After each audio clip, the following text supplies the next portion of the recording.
love this trio, by the way. Yeah. Really love it. All right, we're on, dog. We're on. Close this door. Trying to. Oh, I see what I did. I actually. Hey, we're here. We're live, man. And it's been a while, so we're trying to get our act together, and which is not an easy thing. But hang on, let me see where we're at. Let me move my camera a little. There we are. All right, back off. Here we are. How's my hair? Looking good. Looking sharp. Yeah. Dude. Oh, sharp dressed dude. Dude, you're GQ magazine.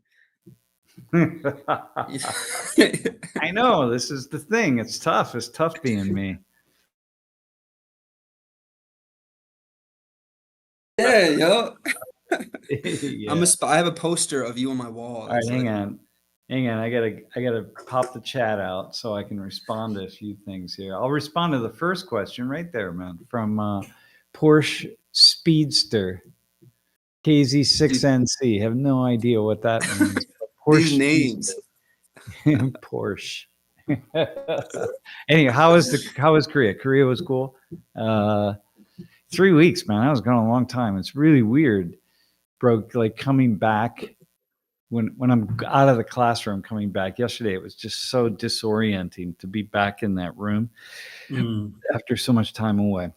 But yeah. Anyway, it was a good trip. The purpose for the trip was just giving talks, meetings, doing some finalizing some filming that we were doing on a documentary. We had to do more filming, and then what else? Play golf. I had to play some golf 3 times now. Oh, that's it? Only 3? Well, 3. That's a lot. That's a whole day thing, man. Golfing is a whole is day. 3? Okay. Yeah, that's my inexperience talking. Yeah, you start like the one day I started at 6 in the morning, and I went until like 3, like 6 till 3 or 4 actually. Another Does day it fly I by? started at 8 and I finished at 8 at night because you golf. First off, you gotta do like this or whatever. Depends on how you start, but and then you get your warm-ups in, and then often after the first 9 holes, you stop and get some chicken and beer, chima, and at the turn, everyone sort of backs up a little bit, so you do that, and then you play the back 9, and then you got to go to the spa, and you got to get in the water and rest your weary bones, take a shower, and then go into the sauna, and then you gotta go eat. Then you gotta go have soju, have a meal. I like how you're like. Then you gotta like, then you gotta do this. Like, you gotta do that. Sounds like you have to. Yeah, you have to do it all, man. Yeah, that sounds like a great day. And then you gotta just get in some head. The soju is the important piece because you have to somehow have a way to rationalize all the bad shots that you took playing golf. That's important too, and all the balls that you lost. Oh, so the soju helps with that. Yeah, the soju helps you to forget about it. So like yeah. Also, like these courses, the 3 courses I played at, they're really, really nice courses. My friends, I have 2 different groups of friends that I golf with every time, and but then they're hard, man. Tough courses, man. The one beat me up pretty bad. Yeah, so dang. It was. You had a low score for that one? No, high score. Yeah, it was pretty high. I'd stopped counting after a certain amount. I don't count anyway, man. I don't really pay attention, but the caddy was counting, and I asked her not to tell me what it was. It didn't matter. So save that. Yeah, you just keep that for yourself. Funny. But anyway, that's so good, cool. Man. So that was good. That was a good were there any Hmm. Any new things that you discovered while you were there? Something that you haven't, um, or maybe something that you already had maybe an understanding of that you maybe Huh. deepened your, and that might be a tough question, but I'm just thinking maybe there's something that deepened your learning that you kind of already had an inkling about and you learned a little Yeah, more, yeah. or if Well, there were something yeah, you learned no, about while you're doing your talk, yeah. maybe, or I had a I, yeah, went to a company, Dev Sisters. It's a gaming company, and where a friend of mine works. And Lori and I went. Yeah, I've never been into gaming in any way. Like I just me don't neither. understand it. I don't. But it was cool. Like really learning about it. Um, Hmm. What did you see? Was it like online gaming? Was it like no, it's consoles? no, not like with like on gaming on your phone and stuff, right? So it wasn't. Mm, And gaming on your um, phone. Okay. but I think what I got was, I mean, there's just something about I really understood the community, and Mhm. yeah, and I really dig what they're doing with this one particular game, Interesting. and the Cookie Mon, and yeah, it was really really fascinating, like building community and connecting with people and um, Yeah. What's Korea's telling relationship with stories. gaming? Yeah, yeah, dude, telling stories, man. There's something about yeah, it's sort of like the first time I played Dungeons and Dragons, which I never really understood, and it was maybe about like 15 years ago, 10 or 15, maybe 10, I don't know. I was with my niece and nephew. I went out to visit my brother in Oregon, and I played Dungeons and Dragons with them, and I didn't really understand it, This was your but it actual was brother? Or, yeah, yeah, my actual brother. And okay. yeah, it was wild, man. It was yeah, I understood. I got the D&D piece. Like I understood what it was about. And after all these, Hmm. my whole life, really not sort of comprehending it, but I really got Right. it. Yeah, it was Uh-huh. really, And really you're saying super something, fascinating. you're relating that Dungeons and Dragons to this idea of community and or just this world that you didn't understand and then you kind Yeah, of got to immerse yourself into that world. It's kind of the same thing you're saying with yeah, Korea, yeah, this yeah, different yeah, world, and yeah, also how this world is connected to the community. yeah, yeah. That's right. I would say that. Yeah, I would say that in the storytelling. Um, How important is gaming to Korea? Like, would you say? Pretty Is big. Yeah, they have a big yeah, gaming culture. Yeah, got it. yeah, big gaming culture. Hey, by the Yeah. way, Ziesendorf. There. I didn't. Not many Koreans are protesting Trump. Actually, it's kind of like here.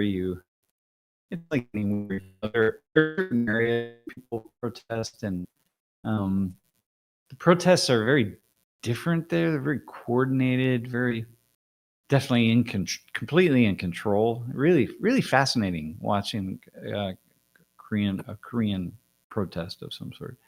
Um, but yeah, there wasn't much happening, and the degree to which people protested Trump is pretty small, actually. And Um, and based on your class that you had, it's way more mild, right? The protesting in yeah, Korea. yeah, I would say it's more mild, but again, very organized. Right. Yeah, very yeah, like crazy. First time I ever, I mean, I had seen videos, but I was at this. There was a labor union protest at this hospital where I Hmm. was I was at a conference hall, and next door was a hospital. I was just walking over there, and I watched people. Hmm. People were like in sitting on the ground in rows, like rows vertical and horizontal. And somebody was speaking in a megaphone, and at random points, everybody would like hold up their placard, with their protest slogan, and then put it down. Hmm. Like everyone's had the same placards mostly, I Hmm. mean, just coordinated and organized. It was just Right. absolutely fascinating, man. And like a Would collectivist or communitarian protest. would you say Yeah. there's any difference in outcome from based on like the organization? And if they are, if it's easier, or if they're achieving their goals, like, Yeah, protest creating goals. awareness, um, yeah, That's a versus really like the way America protests, like the difference in yeah. outcome. How would you say? Or Would like the Do you French. notice any difference? You know what I mean? Like the French. Uh, Right. yeah, I don't know. I mean, Korea is really a protest culture. That's the odd thing about it. You know, there is a lot of protesting. Um, yeah, but it's odd. It's very fascinating. But I don't know. That would be a really good question. Would Okay. depend on the issue and depend on the people and yeah. Maybe here's another empirical question. Ba- Just, I don't know. We don't have to stay here, but from your observation, would you say that civilians that are surrounding the protests, do they act differently about their attitude toward, how like some Yeah. protesters, civilians surrounding protests in America Yeah. are Yeah. like, Yeah. Yeah. get Yeah. out of the way, or da da da, this is, Yeah. you know, Oh, is, no. No, it's not like that. It's all very civil, all very organized, all very and everyone mm, just lets everybody do their thing, you know. got it. Yeah, nothing's out of control. It's Right. rare that things get out of control. I mean, they Mm. have in the past for sure, but So attitudes are still pretty neutral, and if there is like an attitude of annoyance, it's held yeah, to that's right. Yeah. themselves. Yeah, that's right. Yeah. Got it. Yeah. Okay. And like everywhere else in the world, you know, the police tend to keep things under control and you know, everybody knows like, hey, you know, here's what we're gonna do and how we're gonna do it and you know that kind of thing. So Mm. that's pretty, you know, um, It's, it's so yeah. interesting because in Laurie's 269 dialogue, when we were talking about coming up with a Penn State policy on protesting, that was Hmm. one of the factors that they were coming up with, the students were, just like creating organization. Should there be a designated area for protesting? Like, and it kind of sounds like Korea has Mm. like, oh, the structure and organization that the students seemed like they were trying to come up with an idea similar to that, Yeah, It's just interesting. yeah. Yeah. Well, this is the thing, right? I mean, you're mostly. Um, I think there's probably a human inclination against. I mean, look, you know, I think there's probably a human inclination against protesting, right? Because it's antisocial in some way, and again, except certain cultures that have more of a protest culture, but for most people, there's an inclination to not step out of line. You know, like we live our lives and we walk down certain lanes and we stay in those lanes and we mostly don't get too far outside of them. Mhm, And it's kind of weird when you do, you know, when you engage in antisocial behavior.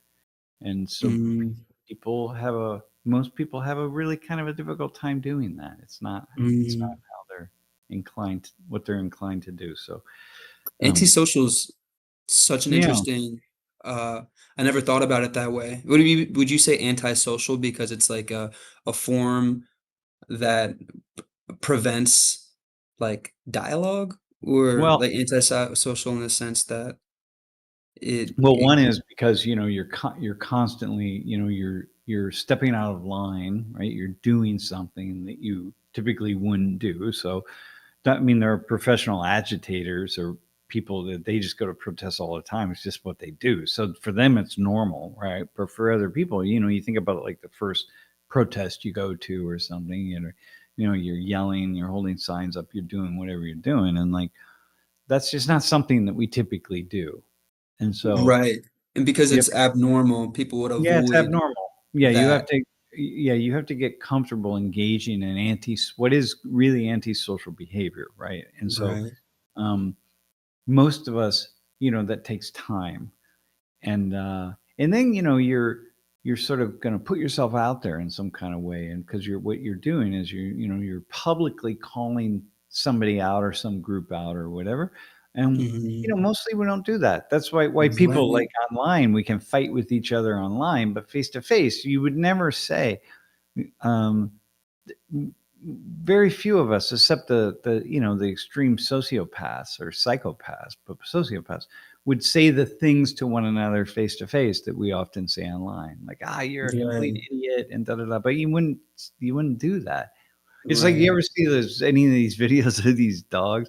I just watched this one really fascinating one where these two dogs were like barking at each other on two sides of a sliding door. It's like, "Rah, rah, rah, rah, rah, rah, rah," and then the person opened the door, so the door was no longer there, and they just stopped, right? And they're like, and then they slowly closed the door so it comes out again. And as soon as the door closes, it's like, "Rah, rah, rah, rah, rah," and then they open the door and they stopped. It's That's like so there they are interesting. face to face, like they're just not going to do that. And so Right. it's pretty cool. Yeah. Right. When you have these like barriers of, I don't know, safety or I don't, that's it. That's so fascinating. Wow. Yeah.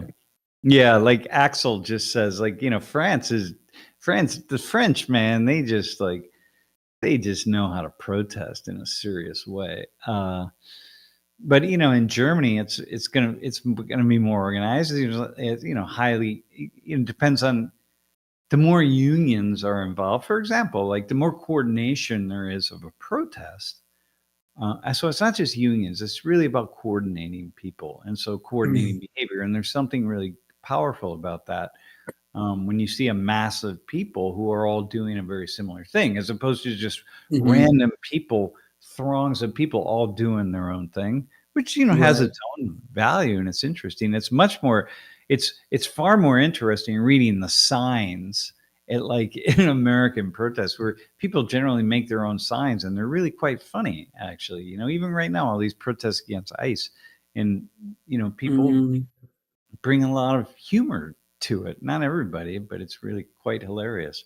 I remember, going to protests against, the World Bank or the Iraq War, and down in D.C. and just the sitting on the sidelines and watching just like thousands of people going by with everybody they've got these really creative signs and really quite clever. It's kind of like reading comments on Reddit. People save their cleverness for that. Right. It's like poetry on like on a billboard, like I don't Yeah, know, cleverness, poetry. Yeah, yeah. yeah, Hmm. yeah. It's That's pretty so cool. cool. Would you say that we don't have to stay here, by the way, Sam. I feel like you No, probably I want want to to. go I other want to answer places, some questions but from yesterday's class. So, Jeff, I'm, yeah. I'm wondering if you have any, or if we have some, I want to respond to those. So you could maybe, Jeff, if you could put something in the somewhere, hook me up with the link, and then I'll look at it. If you have them, I don't know if you Yeah. do. So. Hook us up. All right. What you had a question? Who, me? Yeah, you had another Yeah, question. yeah, yeah. I was thinking, is protest, would you say like protest is on one end of the spectrum and the mediating factor between that is organization, and then on the other end it would be riot? And then Huh. Yeah, maybe and then so. I don't know. I'm just like making all these connections while you're speaking, and then I was wondering like, oh, which countries, because you're bringing up France, and I was like, oh, which countries are more coordinated in terms of Yeah, like yeah, yeah, how their culture has influenced social coordination, yeah, or and like Korea seems at the top of that when you say like how coordinated and structured they are. And then I have more questions about France because I'm not exactly what that unique thing is that you're talking about with France. And yeah, then in America, it seems like coordination and structure with protest is can be very, very like yeah, variable in terms of what that looks like and how much it becomes chaotic or not. yeah, But yeah. um I think that's actually. I'm going to try to pull a photo up here. You also have the chaotic protests in Korea. I mean, you have it everywhere. I mean, it's got it. not Okay. like it doesn't exist, right? Right. It's Okay. just that there's so many. It's so fascinating to see these. I mean, but mostly people aren't making their own signs in Korea. That's for sure. Like, Mm, you get the sign everybody right. else is getting. So, Like, uh, and you're saying the chaos exists, but it's kind of like, is it like a baseline of what's normal? Like, it yeah, exists in Korea, but their baseline looks like this. yeah, Or, yeah. Like here, I could put this. Yeah, this, didn't mean to this cut you off, Jeff. My bad here. for cutting you off. I wish I could pull this up. Yeah, I can't. Yeah. Yeah, it just depends on the protest, man. All right. Mhm. All right, hang on, man. Yeah. Yes, it's me. All right, you good?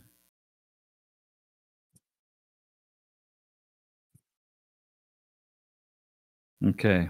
You're done. You're good. All right, man. All right, listen.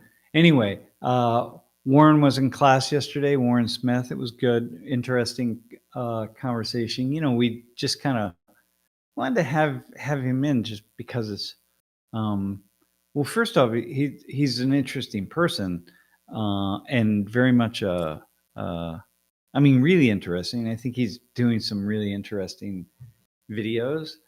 Has featured our Social 118 classes quite a In number such a of times. positive way. Yeah, positive way, but you know, he's Oh, really pushing a certain, I don't know, like really, I yeah. mean, in a certain sense, like he's a filmmaker, right? So he very much is aware of how to tell a story, right? In the arc of a story, and he understands the nature of conflict in a story because every story has a certain amount of conflict in it because you resolve that. And I'm not a storyteller, so like I don't fully understand the nature of it, but I do understand stories, you know, in a Mhm. general sense. And Mhm. but because he, you know, studied film and video, and he did a lot of screenwriting, but he's also really a talented editor. So, you know, he can do a lot of stuff with his videos that many other people can't do. Mhm. Um, and he's really pushing, his agenda is really to get people to think logically and thoughtfully. Right. Yeah, yeah. So a kind of thing that I don't take time to do, because I mean, I do. You know, for me, it's just much more organic. You know, his videos are really thought out, and and and I think what I'm doing is much less thought out.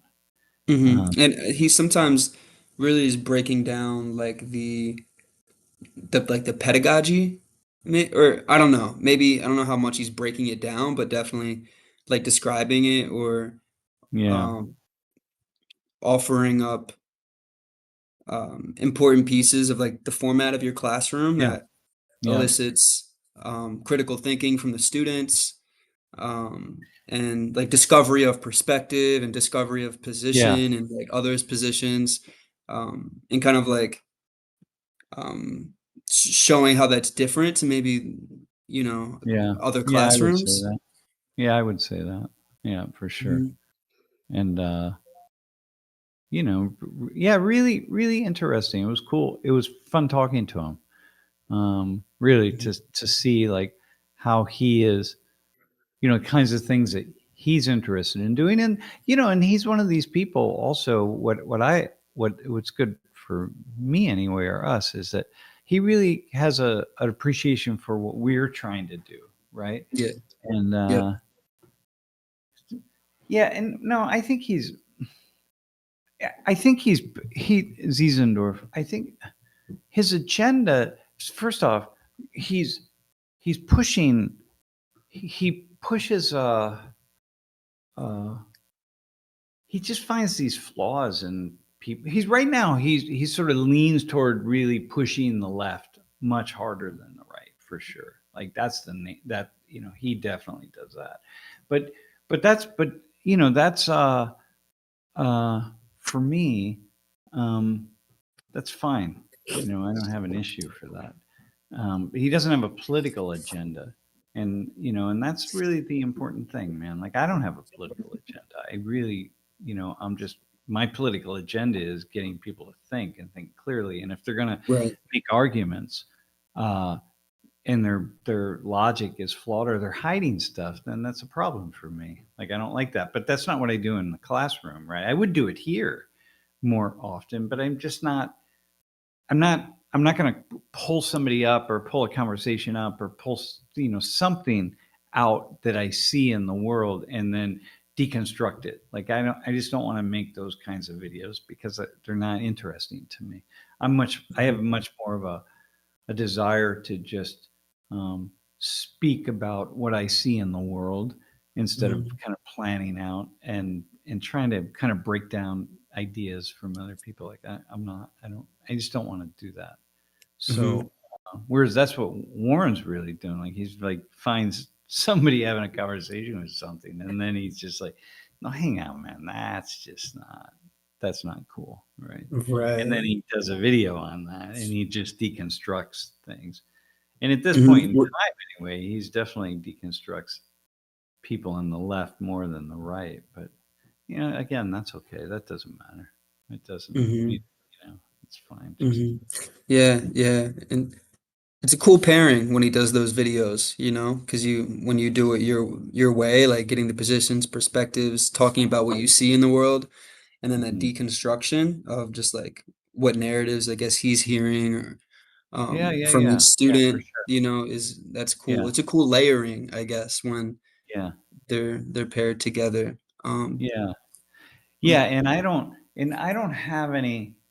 I don't really have an interest in calling out certain people. Sometimes I feel like I want to, like I listen to some of these people, whoever it is, right? The other day I was listening to Elon Musk ramble on about some nonsense that he was saying that I felt like it was nonsense. Maybe he obviously didn't, since he was muttering along. hmm I just, but I'd be like, oh man, Do you care to share, or is it like Hey, just something? I forget what it was, but I just love Yeah. to kind of put that up and be like, all right, let me just respond to this guy, right? But hmm I don't feel like it. I just don't, I could do it more, but it just feels like for me, it's bad. It's just bad mojo. Like I don't want to deal with that kind of other people, the stuff that I just don't want to deal with that. I don't want to do it. So I just would rather just demonstrate what I think to be a bit more of a thoughtful way of seeing things. But again, some of that's mm necessary, right? I really need to bring more stuff in, I suppose. But mm I don't know. I don't. Yeah, I Yeah. hear about what you're saying. Yeah. It's like Yeah. you, uh-huh. hmm So, all right, listen, hmm let me respond to a couple of these, starting with like slide 11.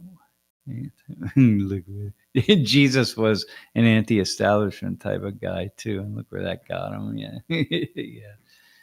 Or look where that got him. Like, that's where it's going to get us all, actually.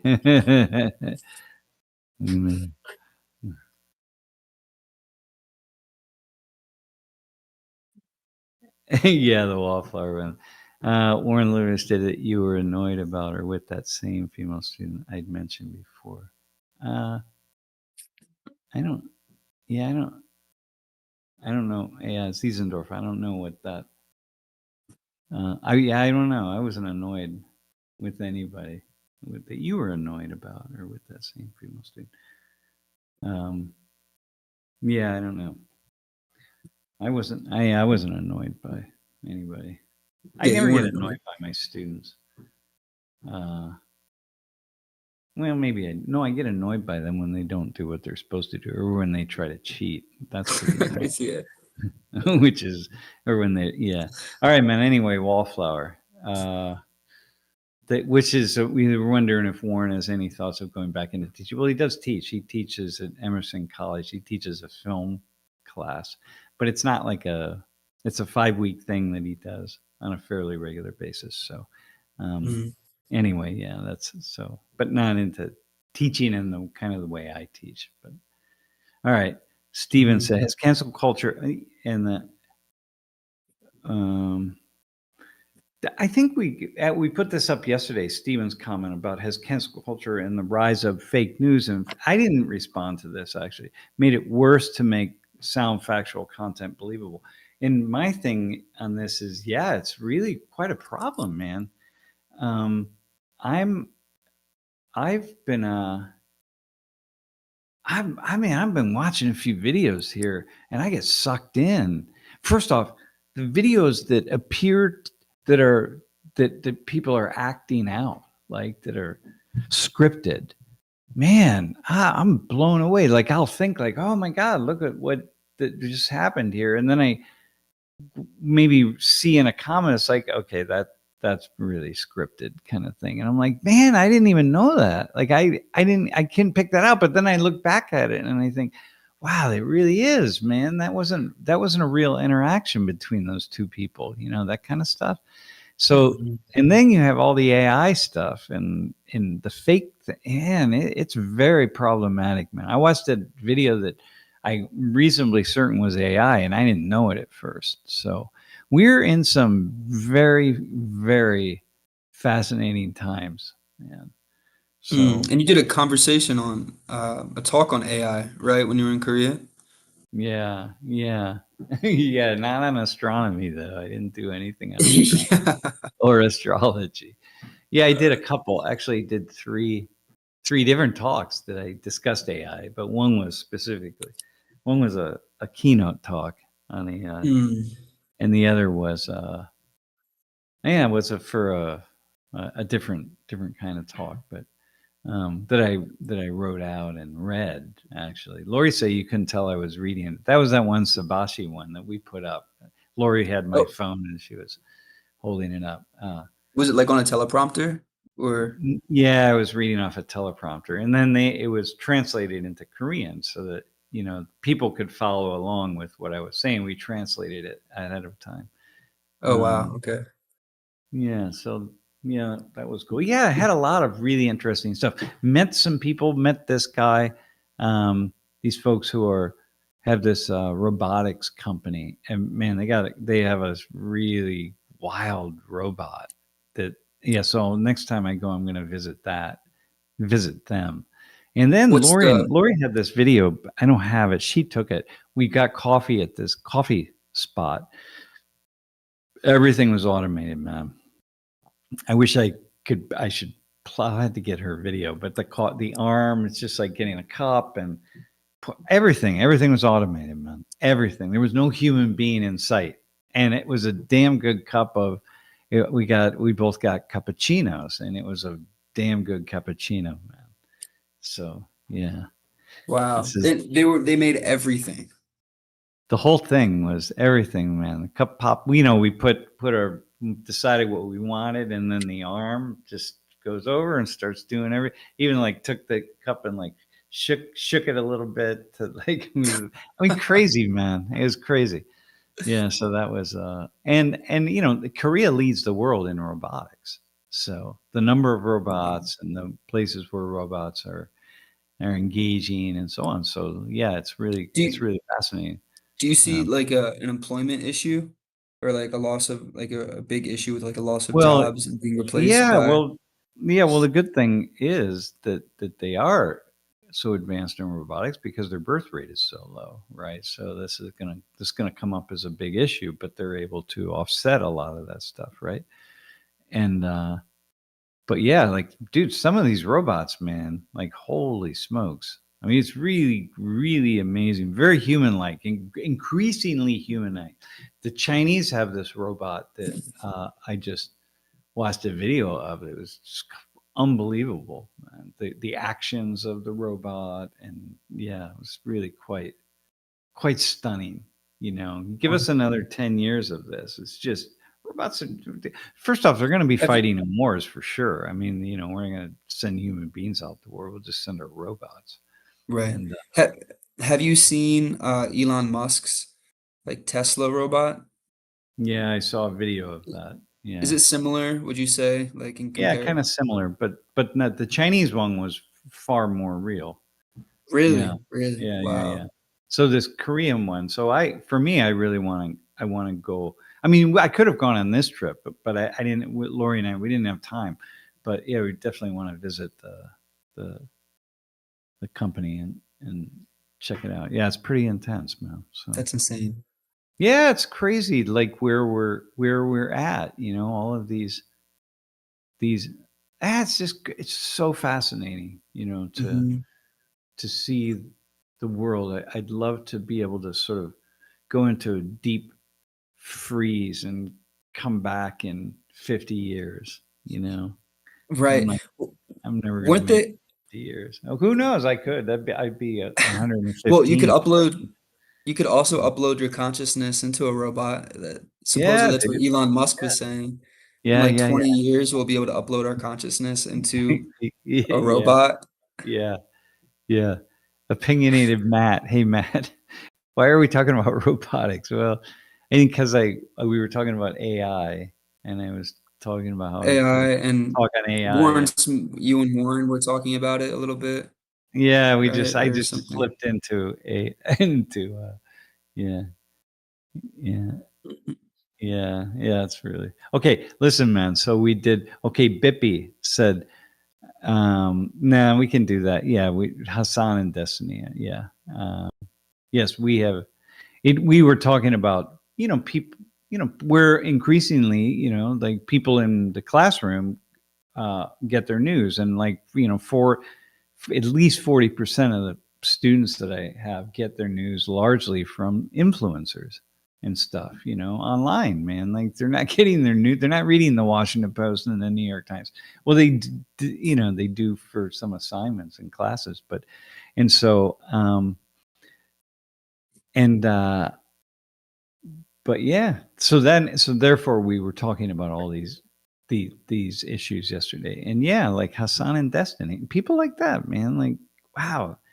And so I mean, Warren was saying, people really appreciate the authenticity of people who are, reading the news off or interpreting the news off. And, for me, look, I feel like there is I mean, Were, there's a were you guys value talking in, about? Were well, you no, talking about the difference between authenticity and entertainment? Go ahead.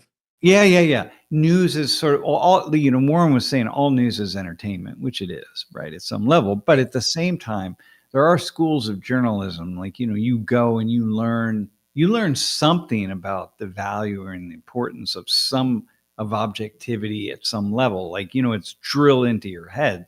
So you're thinking about that. But, if you've never even thought about it, and clearly, people break all sorts of rules. Journalists break all sorts of rules that they shouldn't break. But by and large, and at least you get some training in it. And so many people like that really, it's the lead for them. They really lead with the attempt to have some kind of objectivity, just like professors, right? Like, Objectivity in what context? Like taking something that's true, like it's real, that you yeah, can't skew. That's objectivity, I should say. mm, Yeah, yeah. Like like if I'm going to talk about like I want to talk about undocumented immigration. Okay, what's happening today in the U.S. with ICE and so on. Like, okay, so right. Without a let me bias attached to it, or yeah, like let me try to present this in a thoughtful way, right? Well, I never got training on how to be thoughtful as a professor. Man, they just threw me in the classroom and been like, "Hey, here you go. Teach. This is what you're going to teach." Well, and then started teaching. I was 24 years old, man. I didn't know. Like, I had no thought about, like, well, how about kind of taking different perspectives? What should I do? How should I do it? And then the next semester another class, and then another and another, and never once did I have a conversation with, or any training in any way, shape, or form about being objective or being thoughtful, or because that's just how it works. That's not the kind of training you mm, get. If I was teaching in a grade school or a high school, somewhere along the time, the process of my teacher training at any like in any university that cranks out teachers, you're going to have at least a section of a class where you talk about ideology and what that means, and kind of pushing and agendas or so on. um, mm, but I have, but at the university level, unless your department has like we, and here at Penn State, we have for graduate students who, if they're going to teach at all, they go through this one semester. It's a 1 credit course on teaching, right? This mm, someone teaches, and so, but it's up to the person who's leading that whether they include even a day on objectivity and ideology and imposing your views on students and that kind of stuff. But like I got none of it, man. So So how come that's been excluded now from part of the teaching, would you say? Like like yeah, the okay, lesson of objectivity and yeah, okay. So now this goes on. So now we start thinking about, okay, journalists, right? Well, it's a huge part of a journalism school is like the ethics and values you bring into your journalism, and objectivity, man, is something you talk about all the time. Like, well, you can't be 100%, nobody can be 100% objective, but at least you've got these young journalism students and you're just hammering away at them about some of these issues. So at least they're getting it. And whereas if you, Elijah, just decide, okay, I'm going to be a YouTuber and I'm just going to start reading the news and interpreting it for the world, you've got none of that, man. There's no sense in which you're not going to have any sense in which you should, well, maybe might want to think about presenting it this way, or maybe I could, Mhm. Were like, yeah, were you and Warren in your conversation talking about like authenticity yeah, and like and then diluting authenticity by making it watchable? Did like the yeah, idea of making it what you watchability got to come make up? it. Yeah, that's right. Like, so Lori said, Lori was in class yesterday too. So we were saying that, uh, news is profit driven. You got to make money in the news, and so like you got to entertain at some level, and then you also gotta you can't like anger the people who are consuming your news. Like you got to bring them back. You got to keep them Mhm. clicking on stories. You got to keep them sitting in front of the television set, right? Um, Mhm. it's just you gotta get them to buy your newspaper the next day and read it. So you gotta at some level you gotta feed people something that they want. So Right. you're kind of there, but at the same time, So, at least you got some level of objectivity. Whereas with Hasan, Piker, Destiny, different YouTubers and stuff, you got none of that, man. These people they're just jumping in and talking. And they're going to tell mhm. you the story of the world that they think is most important. And whereas at least for me, I know one of the best things about putting my class online is that I know if I start rambling on and saying a bunch of nonsense that uh, or stuff that's very much just fundamentally based on my own opinion, Mhm. people will call me out on it. The students may not, but somebody else Mhm. will. And isn't Mhm. Hassan kind of a troll? Yeah, well, a lot of these guys are at some level. I don't follow And Hassan, I but did want to make a slight comment with specifically with Destiny's content over the past 2 years. Um, he's been doing more of the quote unquote research streams where he'll just go oh, okay. on, he'll go live, and then he'll sit and literally read out loud article after article after article. But just what Elijah was mentioning a little bit ago, you have to contain all of that stuff into a, a 60-second short or a Yeah, 90-second reel or a 10-minute video, because yeah, like when Steven streams and he's doing a 10v1 Twitter screaming match where the ultimate goal is just to see who can scream the loudest and who can make the biggest jokes that hit the hardest, he'll have 20,000 live viewers. He goes live with a yeah, research yeah, stream, it's 2,000 people. Like yeah. people don't Well, want to watch the information finding. They would like yeah, to find the information presented to them in a nice, concise way. But yeah, especially for streamers, for people who are live like yeah, 8, 10, 12 hours a day, how do they have time to yeah. do all Yeah, you that don't, prep man. work? You don't. Yeah. Somebody like a Hassan guy is like you can't be streaming that long, and you can't do any research, man. Like for me, I will say that. And by the way, the right way 11 Korea was awesome. Lots of good food, lots of good experiences. Um, so I think about, for me, I spend for every I, I don't know, hour that I spend in front of the camera, even in the classroom or here on office hours, I spend 8 hours sucking up information, maybe 10 or 12. Like I'm reading stuff and researching stuff and trying to figure things out. And man, so many things. Last night I listened to an hour-long thing on the BBC on Greenland, and they spoke with all these people in Greenland about, the future of Greenland. And like, so it was all so because of Trump's, saying like, hey, the US, we want to buy Greenland or whatever, right? Or we want to just invade it and take it, whatever. I mean, he's, sort of indirectly threatened of doing that. So they had one person on from Denmark who Denmark is the controls Greenland. I mean, they're kind of like Greenland and Denmark are connected. But Denmark, they pay Greenlanders pay us taxes, for themselves, but also Denmark subsidizes so many things that happen in Greenland. And Greenland has a lot of resources, and it's like it's so fascinating. So this came on the BBC. This was like 3 a.m, by the way. I happened to be awake, and so I just listened to an hour long of 5 different people having this conversation about the future of Greenland. And I'm like, where would I like, it took an hour out of my life, but now I have a much better assessment and understanding of how Greenlanders are thinking about their own future, and What are how you? people in Okay. Denmark are thinking about Greenland. And so anyway, I had to do that. I spent an hour, just that one issue, man. And then even Right. then it got complicated because at the end they had, like an indigenous Greenlander who was talking and participating, and they have very different perceptions of what was going on and how they envisioned the future and what they wanted and their communities wanted. And so it was like, damn, man, like you think of that, right? Think of anything you might want to say about this, but it took me an hour. And even then I had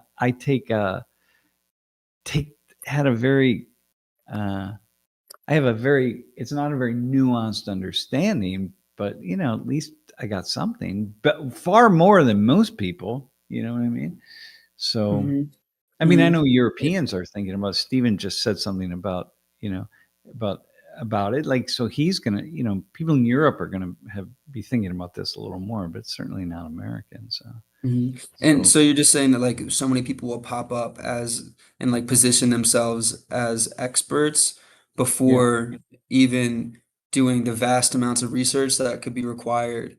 And so yeah, that's like one of the reasons why the objectivity always gets lost, or you yeah, know, yeah. because Just you're just saying like, it becomes opinion. Yeah.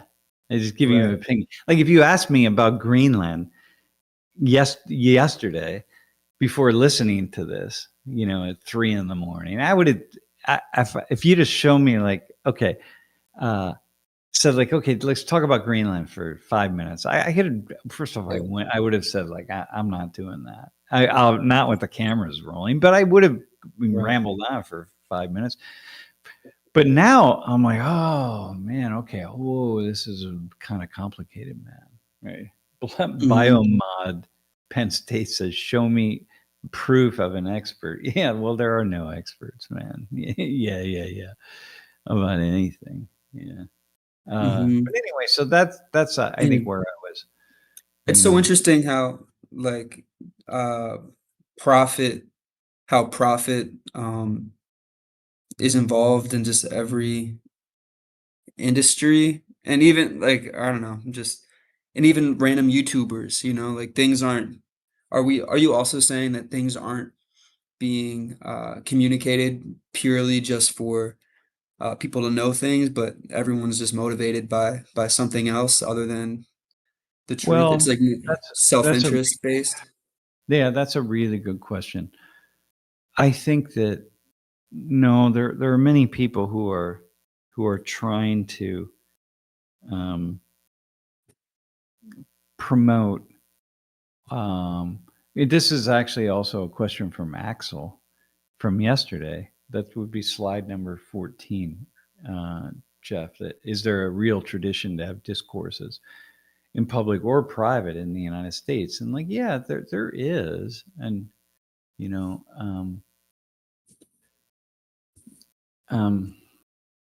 what's his name? The Durants, who wrote the story of Civilization, which is the 12-volume set of the history of all of civilizations. Charles and Ariel Durant, and Kevin Durant. Durant, and He's a basketball player. Duran, who's it? Duran the boxer? Yeah. Okay. Or Duran the musical group. They used to, Yeah.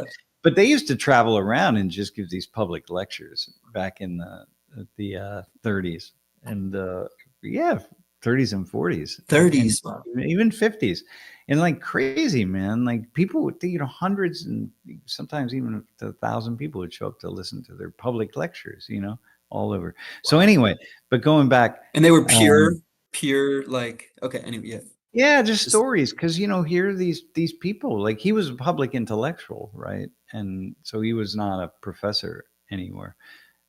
But there are, as much as we can try to be as thoughtful as possible, we suffer from everybody suffers from the fact that there's always far more information or perspectives out there than any one of us have the ability to discuss or promote. That's just it. We all suffer from that, man. That's just not. And it doesn't matter if I could, I say, like, well, for every hour that I'm on in front of a camera, I'm spending 8 or maybe 10 or sometimes 12 hours studying stuff and reading stuff and paying attention to things. Well, even if I had 80 hours or 120 hours for every hour I was in front of the camera, it wouldn't matter much. I would still be, way behind in my ability. So it's, and then on top of that, it doesn't anywhere that I'm, any place that one of us is likely to get an audience, there's somehow money connected to it. I gotta get that audience. I have to do something. I have to sacrifice something for the audience, right? So, I get, because I'm at Penn State, I mean, I get a salary, right, every month. That salary is not going away. So, like, it's going to go away if I do something really problematic, but otherwise, I get a salary. So I don't need to worry about my audience being happy with the things that I say. But if I did, or advertisers or whatever the case, but if I did, that would shape a lot what I was doing. But again, what I have to worry about is my audience being not disappointed in what I say so much as being disappointed that I didn't say, that I didn't project something in the right way, that I was imposing a certain viewpoint or whatever, but at the same time, or, I wasn't being thoughtful. Yeah. So, So anyway, all right. So you guys were also talking about public thinking? Yeah, a little bit. Yeah. All right. Hang on. Like, so hang on. Let me see. Social media influencers. Okay. Is there? Okay. And then Bippy asks, Bippy. This is slide 15, whoever Bippy is. This is cool. Do you think that going viral gives the creator some form of credibility?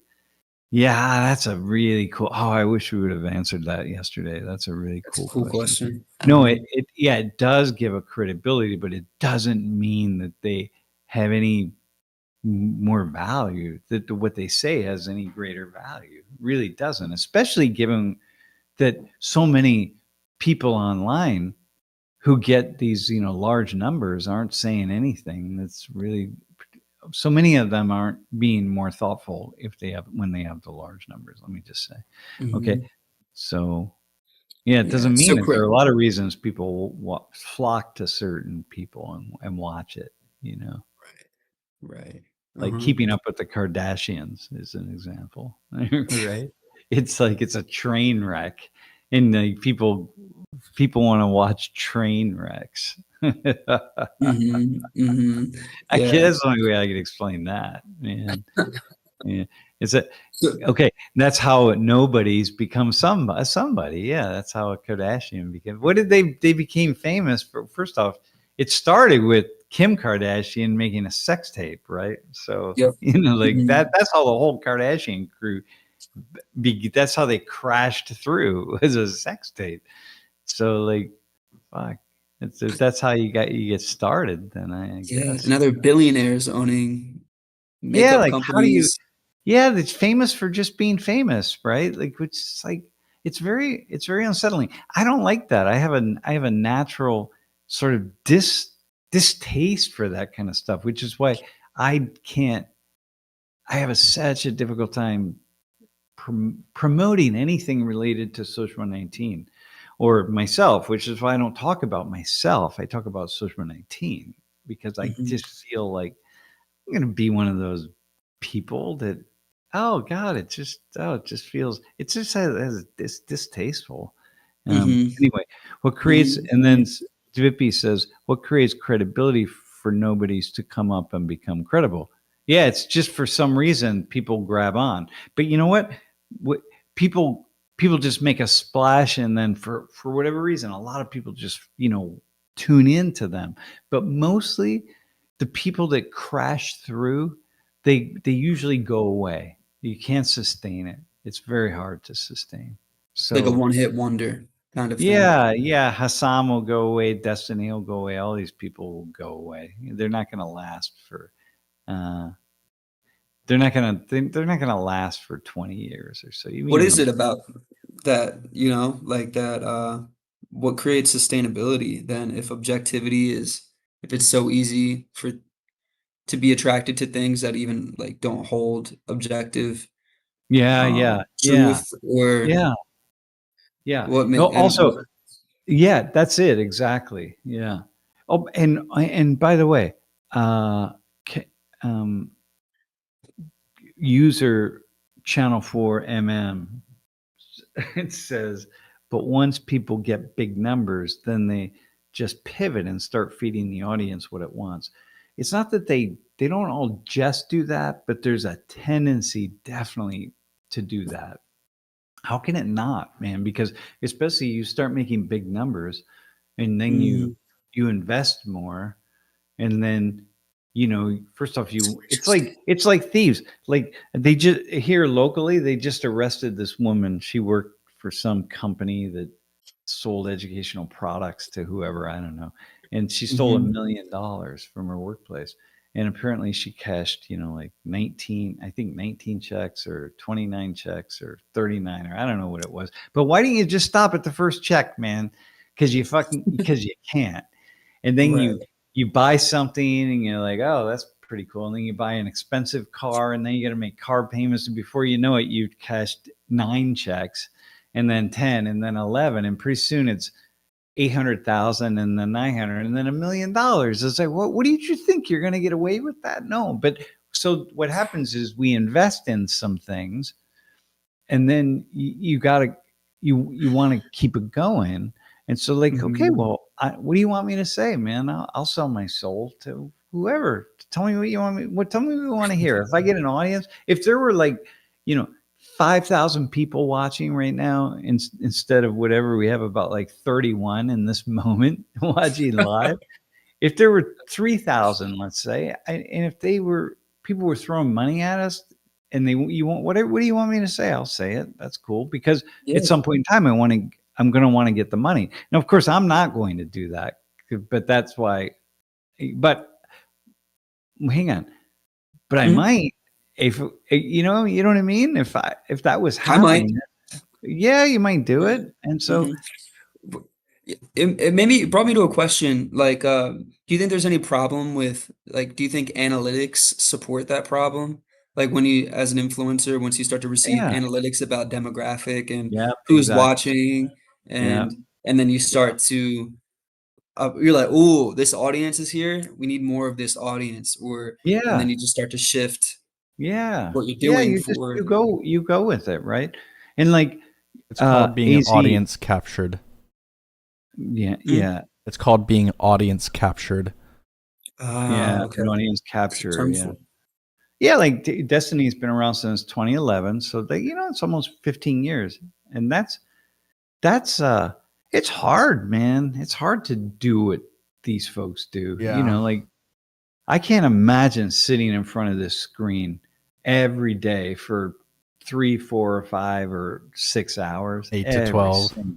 8 to 12 every single day. Like, Yeah. You know, fuck, man, how do you you know do that? what's Right?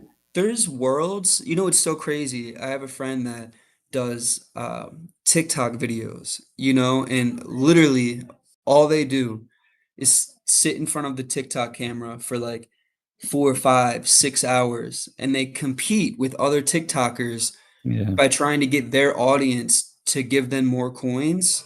Or yeah, it's like this weird, I don't even understand the game of like what they're competing with. But it's like this social status competition. Like yeah, if your team is stronger, right, and you have more people on your team, if you have a stronger audience, then they send you more coins and stuff.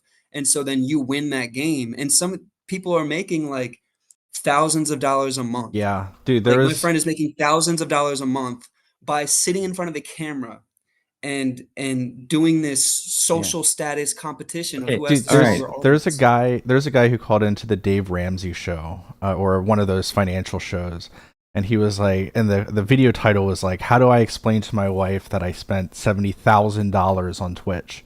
And essentially he would just get into these, I think they called them like not raids, like whatever Twitch does, that they like they kind of put you on like a train, and then it's like, oh, donate more and donate more and donate more, and then we'll get like more. A hype train is what they call it, and we'll have a level 4 hype train, a level 5 hype train, and this guy just got addicted to helping out these people, and I'm gonna gift 7 subs to this Twitch streamer, and oh, I really like that this guy got the win on this game, so I'm gonna give him 25 subs.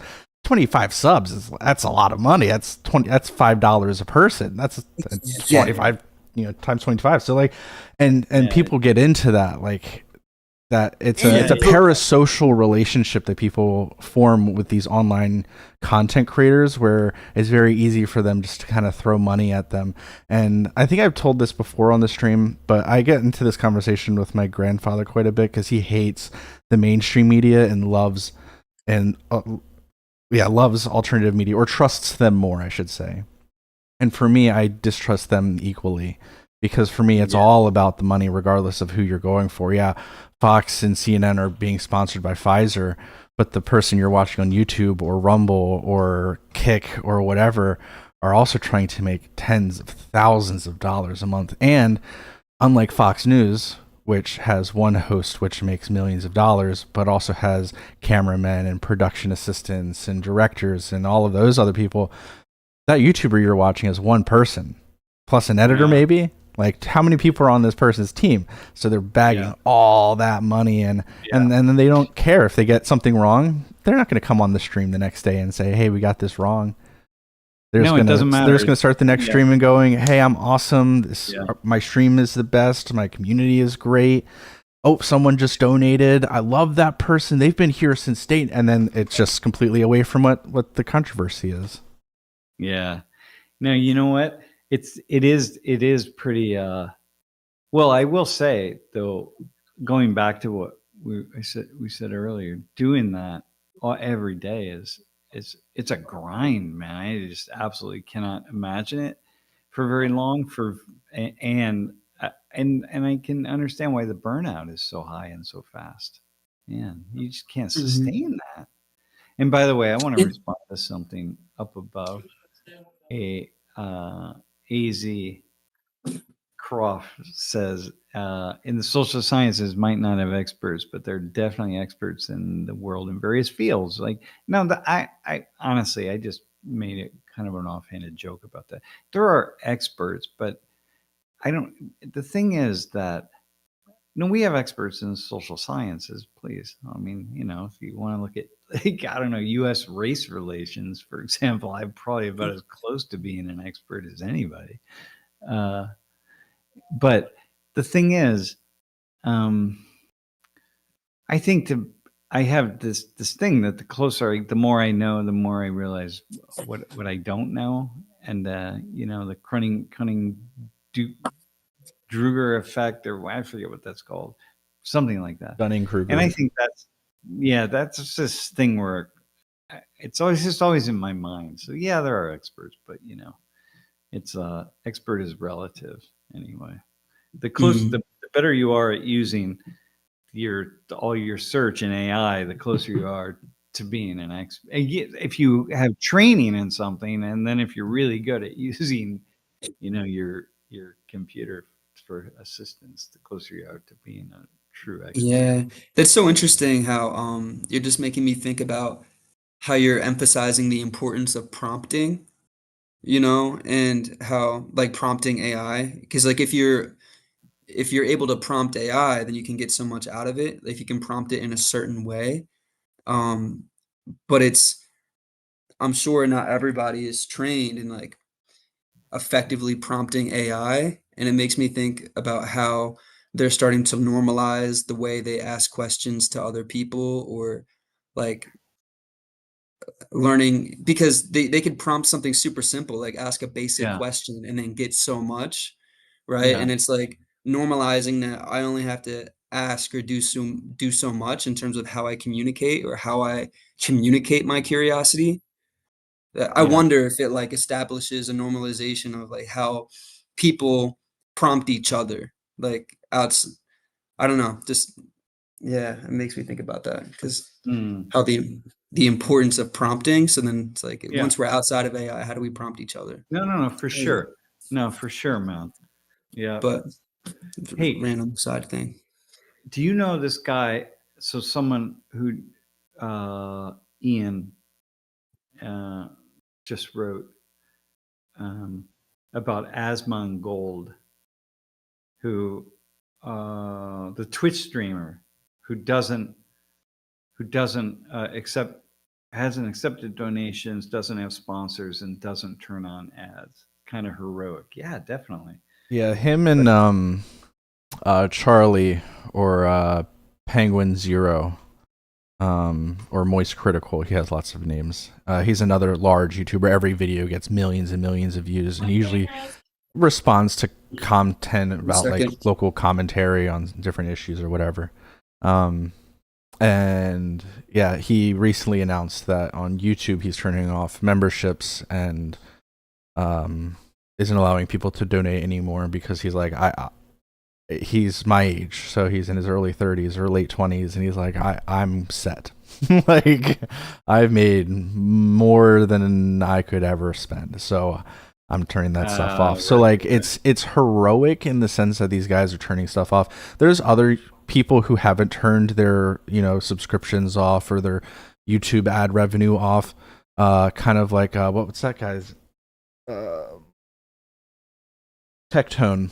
Tectone pays his YouTube editors and thumbnail guys with all of the YouTube revenue that goes through ad revenue from his YouTube channel. So like he doesn't keep all of that money.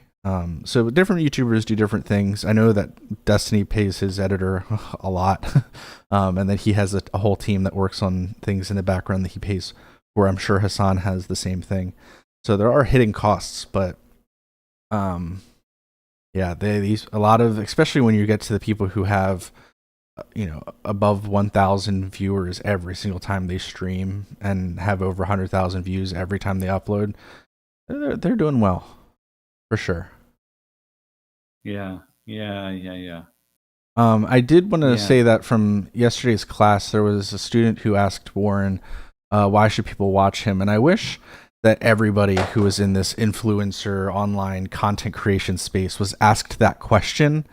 And if they couldn't answer it, like Warren kind of couldn't answer it, for them to be able to reflect on it and then be able to hopefully in the future present that answer and be like, I really had to think about what was my purpose for the past, why do people come to me or whatever the case is.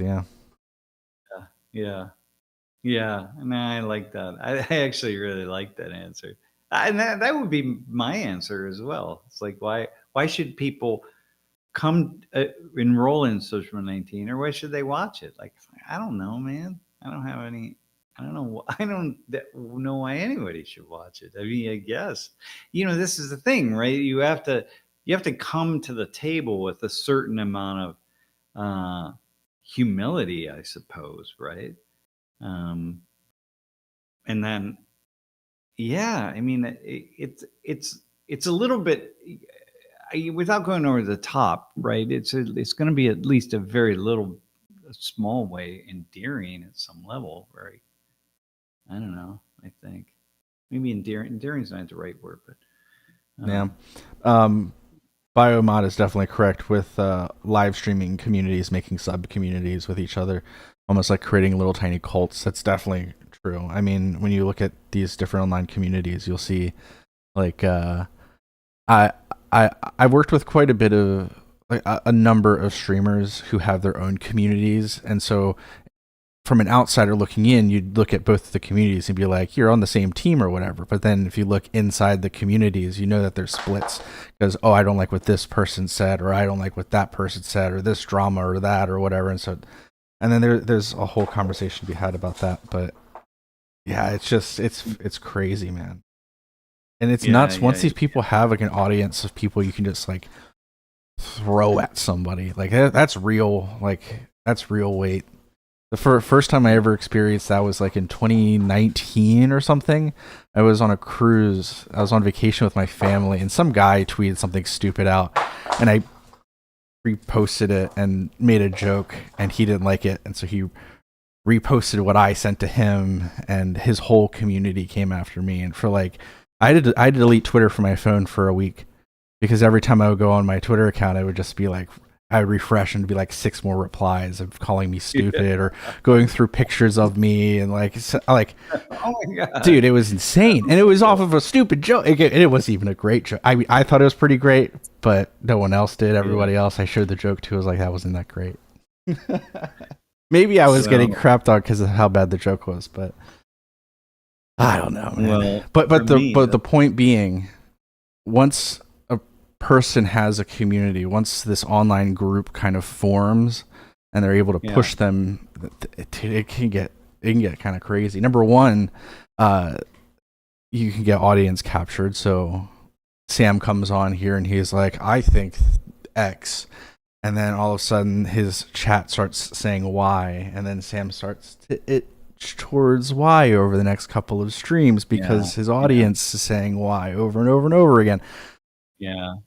And then now that he's in alignment with Y, now the next time that he needs to utilize them, he's got his 10,000 viewers or 20,000 or 30,000 viewers. Yeah. Dude, it matters, man. And if you're young, if you're young enough, because AZ also about say, for youngsters, that like the dream of internet clouds replaced the rock star or pro athlete dream. Yeah, I mean, it's such a huge thing. People want clout, which is why, you see these videos of people doing really stupid things that are just like, oh my God, really kind of, but young people like doing really stupid things just for clicks, right? And like, wow. It's like, so anyway, I don't know if thankfully I'm the age I am, because it's just a lot easier to have these kinds of conversations, not thinking about any of that and not thinking about the need or the just like some kind of desire to be something other than what I am. User said that, like, for instance, Nick Fuentes, when he is about to go live, he has his, how we do like our 60-second countdown. He does like a slideshow type thing, and his live chat before he goes live, people will post continuously, copy and paste. They'll write, I will kill, rape, and pillage or something for Nicholas J. Fuentes. And it's over and over and over again. And it's like this thing in their community where they're able to point that and be like, it's just jokes. It's just jokes. But then for an outsider, you look at that, you're like, what the hell is this? Like, yeah. Crazy. Yeah. I don't know. Yeah, I'm a secret YouTube channel where I play Call of Duty. Yeah, yeah, and I don't play it very well, actually. I played Call of Duty once, and I didn't make it very far. Yeah, no, it's crazy, man. I have no idea where we're gonna be in another 10 or 15 years. Really watching all this unfold, it's really yeah, I don't know, man. Okay, listen. So I think we're gonna, it's 4:30 here, so maybe we just sort of bow out gracefully. I don't know what we're doing in class tomorrow. I still haven't thought about it, but we only have one. Yeah, we only have 7 classes left. God, for the semester. Crazy. Yeah. So, all right. So, by me, we bow out. So, Elijah, I'll see. We'll see each other tomorrow at the prison, Yep. and yeah, and I'll put some kind of I'll put something together for class. I don't know. I have a few ideas that are lined up, and then we'll go from there. Excited. Let's get it. All right, man. Jeff, good luck in Nashville. Enjoy yourself. Thanks, buddy. And yeah, we'll see you all. Thanks for joining us today. And we'll be back on Wednesday. Maybe we'll be back before Wednesday, but we'll for sure be back on Wednesday. We might be back earlier than that. All right, man. All right. Thanks, everyone.